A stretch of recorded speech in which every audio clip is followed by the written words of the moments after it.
জামায়াত ইসলামের নেতা মীর কাশেম আলীর বিরুদ্ধে 2013 সালে আওয়ামী লীগ সরকারের দেওয়া যুদ্ধ অপরাধের মিথ্যা মামলায় তার আইনজীবী হিসেবে কাজ করছিল তারই ছেলে মীর আহমেদ বিন কাশেম। আমি আমার পিতার মামলায় নিয়োজিত আইনজীবী ছিলাম। আমার পিতার বিরুদ্ধে তৎকালীন রাষ্ট্রপক্ষ 22 জন মুক্তিযোদ্ধাকে নিয়ে আসে সাক্ষী দেওয়ার জন্য। আমরা এটাকে কাউন্টার করার জন্য 44 জন মুক্তিযোদ্ধার নাম দেই, যে 44 জন মুক্তিযোদ্ধা আমাদের পক্ষে সাক্ষী দেবে। তখন আদালত থেকে আদেশ দেওয়া হয় যে 3 জনের বেশি আনা যাবে না। মামলাটা এরকম ছিল যে একজনকে হাত পা বেঁধে সাঁতার করতে দেওয়া হতো। যখনই আসামি পক্ষ এমন কোনো যুক্তি তুলে ধরতো যেটা উত্তর রাষ্ট্রপক্ষে ছিল না, তার এমনভাবে আইনটা পরিবর্তন করতো যাতে আমাদের এই আর্গুমেন্টটা নিষ্ফল হয়ে যায়। এই জিনিসগুলো গণমাধ্যমে উঠে আসছিল না। সরকার যেভাবে কথা বলতে তার চাইতো সেভাবেই তার কথা বলতে পারতো। প্রতিদিন মামলার শুনানির পর এই বিষয়গুলো আমি আমার পোস্টে তুলে ধরতাম। তো আমার এই পোস্টগুলো খুব অল্প সময়ের ভিতরেই আন্তর্জাতিক সম্প্রদায়ের নজরে আসে।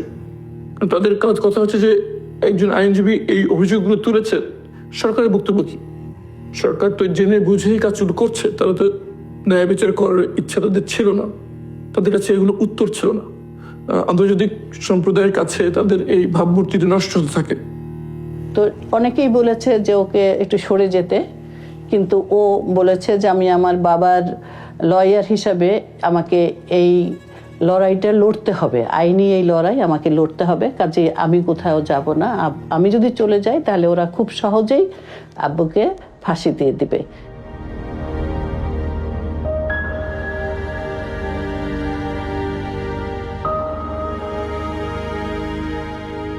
আমি কিন্তু বাংলাদেশি, আমি ব্রিটিশ বাংলাদেশি। একসাথে যদি আমরা কাজ করি অনেক অ্যাচিভ করা যাবে আমাদের কমিউনিটির জন্য। মারামারি কাটাকাটি আর নেগেটিভ ক্যাম্পেইন করে কোনো লাভ হবে না। আমরাও প্রোগ্রেস করতে পারবো না, আর আমাদের কমিউনিটিও প্রোগ্রেস করতে পারবে না। আচ্ছা, আজকের এই বিজয়ে আপনার সব থেকে বেশি মনে পড়ছে কাকে, নানাকে না মাকে? আজকে সবচেয়ে মনে পড়ছে আমার খালাকে, কারণ উনি আমাকে অনেক শিখিয়েছেন। তো একদিক দিয়ে আমার খালা আমার রোল মডেল ছিলেন। Ahmed bin Qasim, Bangladeshi man who's been disappeared by the regime, which obviously you're close with your family connections. People are saying with one phone call, just like this campaign, you could pick up the phone. This man, Ahmed bin Qasim, his family's written to you many times. We've told you about him. He's not your constituent, but with one phone call, you could make a huge difference. No, sorry.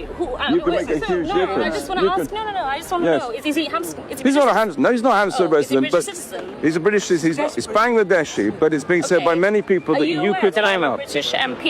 I am. You're also very well connected to the regime. Born in London. Are you implying I'm a Bangladeshi politician? You have you have said many times. You said on a blog post. You said on a blog post. For Hampstead and Kilburn. You described yourself as a spokesperson for the Awami regime. I am a Labour You have Party described member. yourself as a spokesman for the regime. Your aunt is the prime minister. With one phone call, you could. No, I'm saying with one phone call, you can make a difference. What you're saying. I'm saying with one phone call, you can make a difference. 24 ঘন্টার মধ্যে কোর্টে তোলা, এটাই হচ্ছে নিয়ম। কিন্তু 24 ঘন্টা চলে গেল, আমরা কোনো হদিশ পেলাম না তার, সে কোথায় আছে, কিভাবে আছে, কোথায় তাকে নিয়ে যাওয়া হলো, কোনো কিছুই আমরা জানতাম না। কিন্তু টানা 7 বছর আমরা জানতে পারলাম না আমার ছেলে আরমান কোথায় আছে। এরকম অভিযোগ অনেকে অনেক কিছু দেয়, কিন্তু তার কোনো প্রমাণ দিতে পারেনি, কোনো নাম দিতে পারে না, কোনো কিছুই দিতে পারে না। এবং অনেক সময় দেখা যায় বলা হচ্ছে অনেক লোক নাই, কিন্তু তাকে খুঁজে পাওয়া যাচ্ছে, সে ঠিকই জীবিত আছে। আবার কেউ অনেক সময় নিজেরাই পালায়, অনেক সময় ধার কর্য করে নিজেরা লুকিয়ে ফেলে, সে ধরনের ঘটনাও আছে।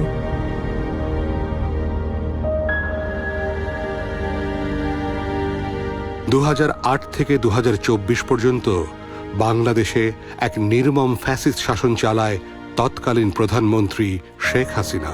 তার শাসনামলে এক অন্যতম হাতিয়ার হয়ে ওঠে গুম। যে কেউ তার সমালোচনা করলে বা তার রাজনীতির জন্য চ্যালেঞ্জ হয়ে দাঁড়ালে তাকে রাষ্ট্রীয় বাহিনী দিয়ে গুম করে ফেলা হতো। এই গুম হওয়া মানুষদের বেশিরভাগই আর কোনোদিন ফিরে আসেনি। তাদের পরিবার জানে না তারা কোথায় আছে। ধারণা করা হয় বেশিরভাগকে হত্যা করা হয়েছে। তবে তাদের মধ্যে কেউ কেউ আছে সৌভাগ্যবান, যারা 7-8 বছর পরে হলেও মুক্তি পেয়েছেন। এরকমই একজন ব্যারিস্টার আরমান 7 বছর পর মুক্তি পেয়ে আমাদের সামনে তুলে ধরেন তার বন্দি জীবনের আদ্যপান্ত।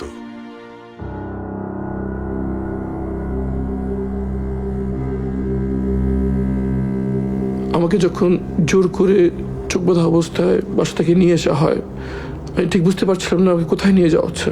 অনেকক্ষণ গাড়ি চলার পর গাড়িটি একটি নিস্তব্ধ জায়গায় এসে থামলো। চোখ বাঁধা অবস্থায় আমাকে যখন ভেতরে ঢোকানো হচ্ছিল, আমি বুঝতে পারছিলাম যে খুব স্যাঁতস্যাঁতে এবং খুব বদ্ধ জায়গায় আমাকে ঢোকানো হচ্ছে। প্রচন্ড গরম এবং স্যাঁতস্যাঁতে, এবং আমি বিভিন্ন মানুষের কান্নার আওয়াজ শুনছিলাম।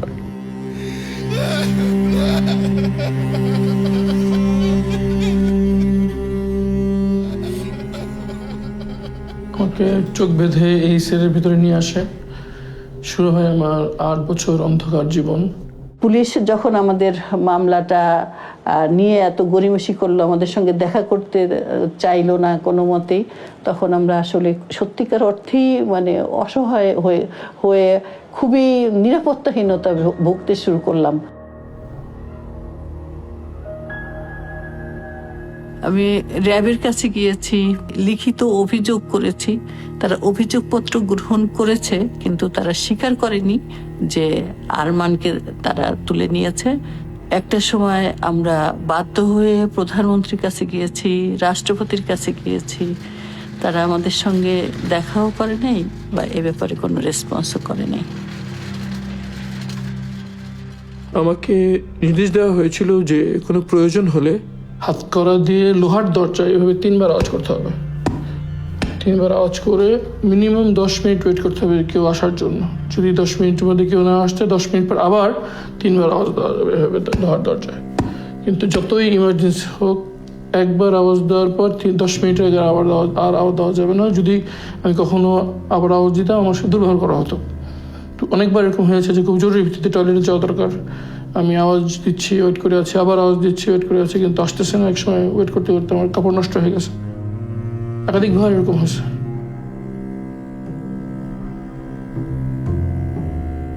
আমি যখন টয়লেটে যেতে যেতাম, তখন তোরা আমার বাম হাতের হাতকড়াটা খুলে দিত এবং ডান হাত থেকে আমার হাতকড়াটা ঝুলতো। টয়লেটে এসে আমি চোখটা একটু বড় করে খুলতাম, খুলে ওই ডান হাতকড়ার যে অংশটুকু ঝুলছে সেটা দিয়ে দিন সকালে টয়লেটে আসে একটা দাগ দিতাম। এভাবে করে প্রত্যেক দিনের জন্য 1 দাগ, এভাবে করে আমি দিনের হিসেব রাখছিলাম। আনুমানিক 6 মাস পর্যন্ত আমি এভাবে হিসেব রাখতে পারি। এরপর 6 মাসের মাথায় একবার এক গার্ড বুঝে ফেলে যে আমি এভাবে এখানে দাগ দিয়ে হিসেব রাখছি। পরে অনেকজন রুমে আসে এবং আমাকে খুব বকাঝকা করে, খুব দুর্ব্যবহার করে এবং স্কেপার দিয়ে ঘষে সেই দাগগুলো সব উঠে দেয়। এই সেলে যখন আমি ছিলাম, তখন বুঝতে পারতাম না যে বাইরে কি দিন না রাত। একবারের জন্য বলেনি আমি কোথায় আছি। আমার কাছে মনে হতো যে আমাকে জীবন্ত কবর দিয়ে দেওয়া হচ্ছে। এই অন্ধকার ঘরে বন্দি অবস্থায় তারা হাতকড়া পরে রাখতো, চোখ বেঁধে রাখতো 24 ঘন্টা। তখন আমি এটা কোনোমতেই মানতে পারছিলাম না। আমি বারবার বলতাম যে আমি তো বন্দি অবস্থায় আছি, দেয়ালের ভিতরে আছি, দরজা বন্ধ, এখানে কেন আমাকে চোখ বেঁধে রাখতে হবে, হাতকড়া পরে রাখতে হবে 24 ঘন্টা। তারা বলতো এটাই নির্দেশ, এখানে সব বন্দীদের সাথে এটাই করা হয়। আমার কাছে মনে হচ্ছে মেরে ফেললে অন্তত আমার এই যে কষ্ট হচ্ছে প্রচন্ড, সেটা থেকে আমার মুক্তি হবে। Bangladesh remains an important human rights priority area for the Foreign Office, and that we continue to raise allegations of enforced disappearance is at all levels of the government of Bangladesh. Prime Minister, what do you say to international NGOs who accuse your regime of suppressing human rights? That's a grave concern. What do you say? I would really ask you to respect. You're not taking questions from the British press. I've taken one question so far. I only have time. The Prime Minister has to go. You're refusing to let us ask the question.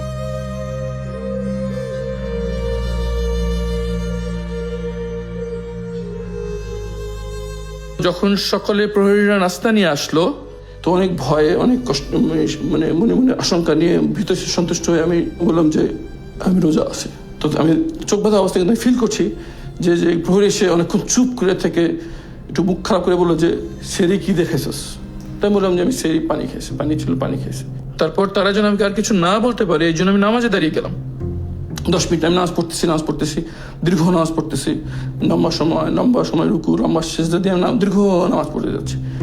10 minute পর আবার 10-12 জন আসলো, এসে খুব খারাপ যে একজন বলতেছে ভং ধরছে, নামাজের ভং ধরছে, এটা দে একটা বাড়ি বলে ওয়ালে বাড়ি দিচ্ছে, আমার যে জায়গায় সেজদা দিই ওই জায়গাটা বাড়ি দিচ্ছে। কিন্তু আমি চমকে যাচ্ছি প্রতি আওয়াজে, কিন্তু আমি নামাজ শেষ করছি না, আমি নামাজ করে যাচ্ছি।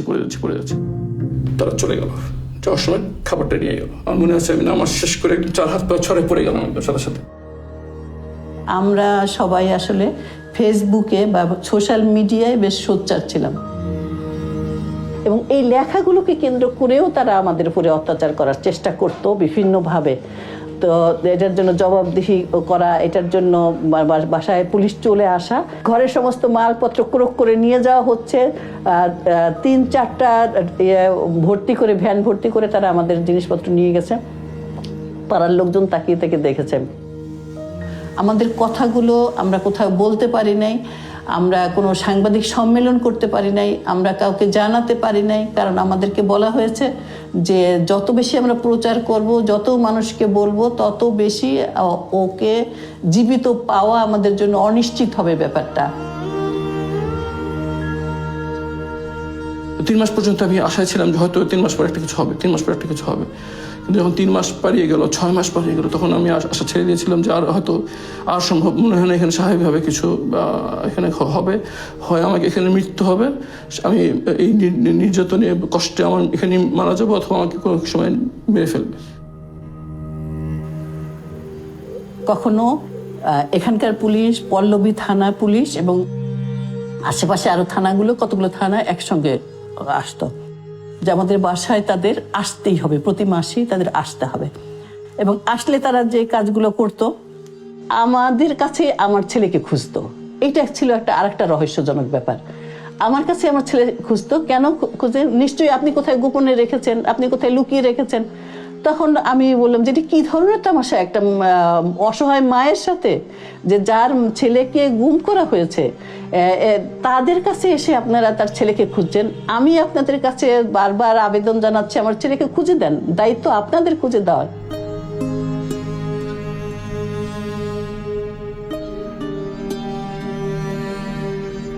যখনই কোনো অসময়ে দরজা খুলতো, বিভিন্ন তার সময় তার পরিদর্শনে আসতো, তখন আমার কাছে মনে হতো যখনই মনে আমাকে নিয়ে মেরে ফেলবে আর কি। এরকম একটা হত্যা করে ফেলবে এই আশঙ্কা প্রতি মুহূর্ত, প্রতিদিন এই আশঙ্কা নিয়ে থাকতে হতো আর কি। ভিতরে থেকে আমাকে খেয়ে ফেলছিল যে কিভাবে চলছে আমার ফ্যামিলি, কিভাবে চলছে আমার মা, কিভাবে আছেন, কেমন আছেন আমার মা। জানতে পারছিলাম না যে যেই পিতার জন্য আমি সবকিছু উৎসর্গ করে দিয়ে তার মামলা পরিচালনার জন্য নিজেকে নিয়োজিত করেছিলাম, তার মামলার কি হলো শেষ পর্যন্ত। তাকে কি খালাস দেওয়া হলো, যাবজ্জীবন দেওয়া হলো, না ফাঁসি দেওয়া হলো, এটাও আমাকে জানতে দেয়নি তারা। এইসব চিন্তা আমাকে একেবারে আমার মনে হচ্ছে যে আমার মাথা ফেটে 2 ভাগ হয়ে যাবে দুশ্চিন্তায়। আমি প্রায় অসুস্থ পড়তাম, ব্লাড প্রেশার হাই হয়ে যেত, খিচুড়ির মতো অবস্থা হতো, চোখ উঠে যেত, ব্লাড সুগার মাপতে যে ডায়াবেটিস মাপার মেশিন আছে, অক্সিমিটার আছে, এমনকি ইসিজি মেশিনও আছে। আমাকে বেঁচে থাকার জন্য যে ন্যূনতম উপায় উপকরণ দরকার ছিল সেটা তারা দিত না, আবার কেউ মরে যাবে সেটাও তারা হতে দিত না।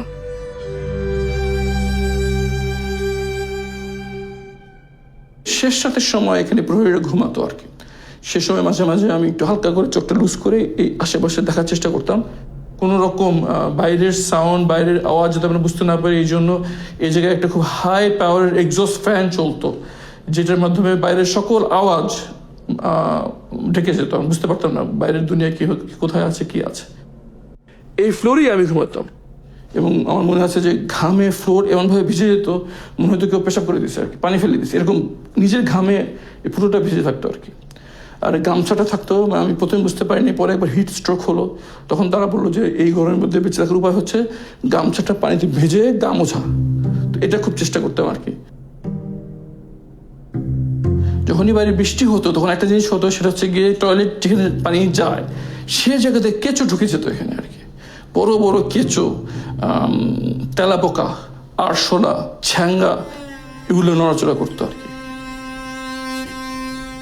আমি তো ভিতরে কারোর সাথে কথা বলতে পারতাম না, মনে হতো যে একটু কথা বলতে পারলে কত না ভালো লাগতো। তখন আমি ওই কীট পতঙ্গের সাথে কথা বলতাম, পিঁপড়ার সাথে কথা বলতাম, টিকটিকির সাথে কথা বলতাম। টিকটিকি নাম দিয়েছিলাম টুকটুকি, তাকে আমি কথা বলতাম মানুষের সাথে যেভাবে কথা বলি। আমি জিজ্ঞেস করতাম, টুকটুকি তোর ছেলে মেয়ে কটা? আমার 2 মেয়ে। তোর ইয়া কটা? আমার মেয়ে খেতে চাই, তোর মেয়ে খায় নাকি ঠিক মতো? বাচ্চারা খায় নাকি ঠিক মতো? আমার বাচ্চাদের জন্য দোয়া করিস। কেউ তুই তো চলাফেরা করতে পারিস, আমি তো তাও করতে পারি না। পিঁপড়াকে কথা বলতাম, জিজ্ঞেস করতাম কিরে তোরা কেমন আছিস? তোরা তো বাইরে যেতে পারো, আমি তাও যেতে পারি না। বাইরে কি অবস্থা? রোদ কেমন আজকে, গরম কেমন আজকে, শীতকালে ঠান্ডা কেমন আজকে? ঠিক পিঁপড়ার সাথে কথা বলতাম, মনটা একটু হালকা হতো আর কি। কথা বলতে পারতেছে একটা জীবন্ত কিছু একটার সাথে।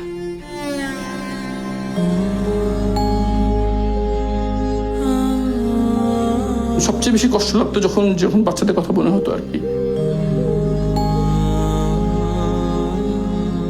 যখন আমার ক্ষুধায় কষ্ট হতো তখন মনে হতো বাচ্চাদের কি অবস্থা, ওরা কি খেতে কিভাবে খাচ্ছে। বিশেষ করে বড় মেয়ে আমাকে ছাড়া খেতে চেত না, কেমন আছে, খুব কষ্ট দিত। যখন আমার ঠান্ডায় কষ্ট হতো, আমার 2 মেয়ে আমার মতো অ্যাজমা আছে, তো আমি ঠান্ডায় অবস্থা, তাদের কি অবস্থা। আর একই সঙ্গে আমার মনে হতো যে যদি আমার এরকম লাগছে, নিশ্চয়ই আমার আম্মার কেমন লাগছে। যদি আমার খেতে কষ্ট লাগে তাহলে আমার আম্মার কেমন লাগতেছে, এরকম মনে হতো। মনে মনে আল্লাহকে দোয়া করতাম, চলো আম্মাকে যেন জানিয়ে দেন যে তার সন্তান জীবিত আছে।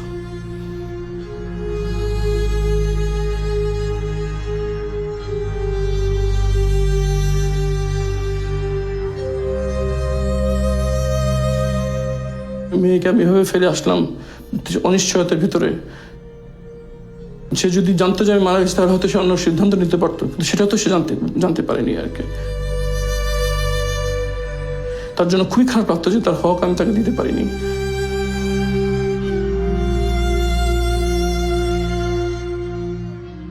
এই অনুভূতিগুলো খুব পীড়া দিত, খুব অপরাধবোধ কাজ করতো আমার ভিতরে।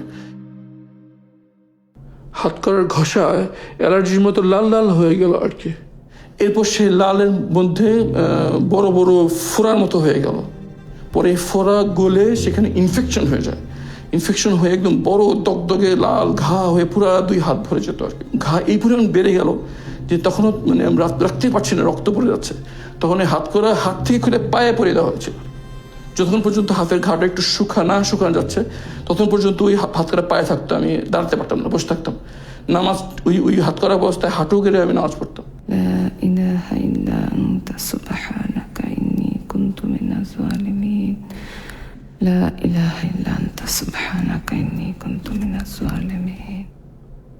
মায়ের ডাকের মাধ্যমে যেমন জাতিসংঘ থেকে প্রতিনিধি দল এসেছিল, তার সঙ্গে সাক্ষাৎ করার চেষ্টা করেছি, কিন্তু সেটা আমাদেরকে করতে দেওয়া হয় নাই। আমরা হোটেল শেরাটনে যেখানে তারা অবস্থান করছিলেন সেখানে গিয়ে তাদের সঙ্গে দেখা করার চেষ্টা করেছি, কিন্তু বারবার আমাদেরকে গাড়ি ঘুরিয়ে দেওয়া হয়েছে, আমাদেরকে সেখানে ঢুকতেই দেওয়া হয়নি। আমাকে ছেড়ে দেওয়ার 3-4 দিন আগে খাবার দেওয়ার সময় একজন আমার হাত ধরে ফেলে এবং বলে যে খুব বেশি দোয়া করেন।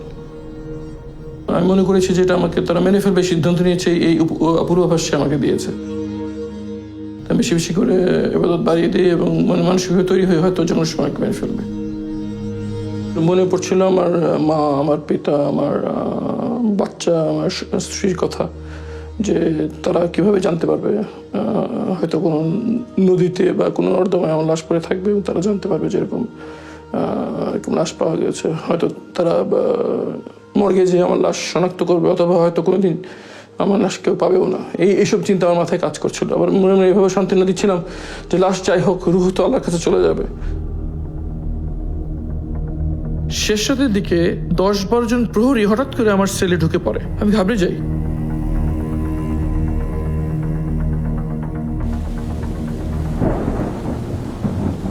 গামছা দিয়ে আমার চোখ বাঁধল। এরপর আমার হাতটা গামছা দিয়ে হাত বেঁধে ফেললো, বের করে আমাকে বের করে নিয়ে আসলো। আমি মনে করলাম যে আমাকে মেরে ফেলা হবে, তাই মানসিকভাবে নিজেকে প্রস্তুত করলাম। সূরা ইয়াসিন পড়তে থাকলাম যাতে মৃত্যু সহজ হয়।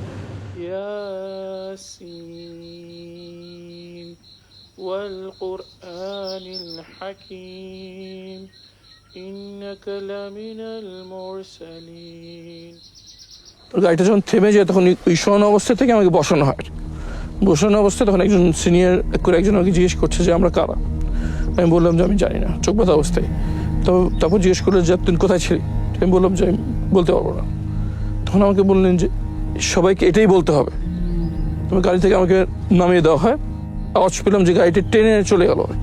আমার মনে আশঙ্কা এই কাজ করছিল যে সামনে হয়তো কয়েকজন দাঁড়িয়ে আছে, এখন একটা গুলির আওয়াজ শুনবো, তারপর সব শেষ হয়ে যাবে। 1 ঘন্টার মতো ওখানে স্পটে দাঁড়িয়ে থাকলাম, কোনো পোকামাকড়ের আওয়াজ ছাড়া আমি কিছু শুনতে পেলাম না আর কি।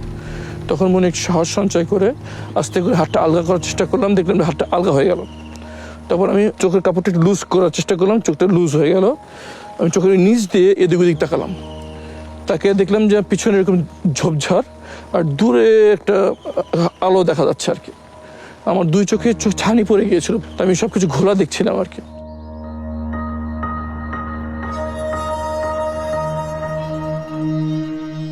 আমি নামাজের পর ইমাম সাহেবের কাছে গেলাম, যে আমি পরিচয় গোপন করে বললাম যে আমার অজ্ঞান পার্টি আমার সব নিয়ে গেছে। তখন উনি ক্লিয়ার কথা বলতে পারতেছে না, কথা কেমন জানি ভাঙা ভাঙা এবং ভীতি অবস্থা, এমনকি মোবাইল নম্বরও বলতে পারতেছে না। তখন আমি আর বেশি কিছু জিজ্ঞেস করলাম না। তখন উনি বললো যে আমাকে এখানে একটা হসপিটাল আছে ইবনে সিনা, ওই হসপিটালের মধ্যে একটু আমাকে পৌঁছে যেতে পারলে ভালো হয়। তখন আমি ওনাকে হসপিটাল পর্যন্ত পৌঁছে দিলাম।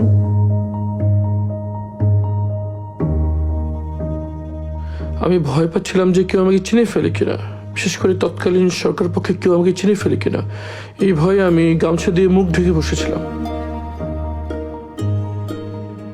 অনেকক্ষণ বসে থাকার পর যখন দেখলাম এক এক ওখানকার স্টাফরা আসছে, তখন আমি যে গার্ডের সাথে কথা বলার চেষ্টা করলাম। তখন গার্ডরা আমাকে চিনতে পারে নাই, এই জন্য আমি ঢুকতে পারি নাই। তখন আমি আবার যে বসে থাকলাম মেন গেট খোলার অপেক্ষায়, অথবা কেউ পরিচিত আসবে এই অপেক্ষায় প্রায় 1 ঘন্টা বসে থাকলাম।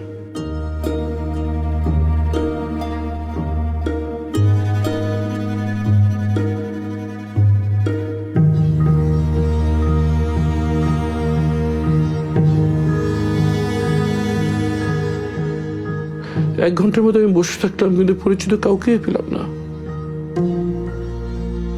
এরপর যখন রোগীদের আসা যাওয়ার জন্য প্রধান গেটটি খুলে দেওয়া হয়, তখন আমি ভিতরে চলে যাই।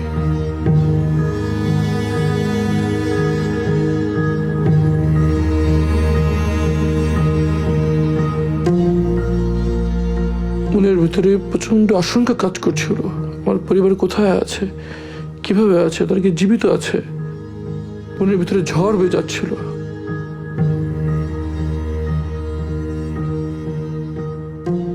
একটু পর ইবনে সিনার পিআর অফিসার আশরাফ সাহেব সেখানে আসেন। উনি আমাকে আমার রুমে নিয়ে যান, যদিও তিনি আমাকে তখন চিনতে পারেন নাই। তো আমি ওনার কাছে স্মার্টফোনটা নিয়েই আমি গুগলে যাই এবং আমার নাম সার্চ দিই। সার্চ দেওয়ার সাথে সাথে এই ছবিটা স্ক্রিনে ভেসে ওঠে। তখন আমি ঠিক আমার চেহারা কাছে ভেবে নেই, আমাকে দেখা যায় ওনাকে চিনেন কিনা। তখন সাথে সাথে ভাই আমাকে চিনতে পারে এবং খুব আবেগ আপ্লুত হয়ে পারেন আর কি। কথায় কথায় তার কাছ থেকে আমি প্রথম জানতে পারি যে 5ই আগস্ট শেখ হাসিনা পালিয়ে গিয়েছে। আমি তো বিশ্বাসই করতে পারছিলাম না, আমার কাছে স্বপ্নের মতো মনে হচ্ছিল।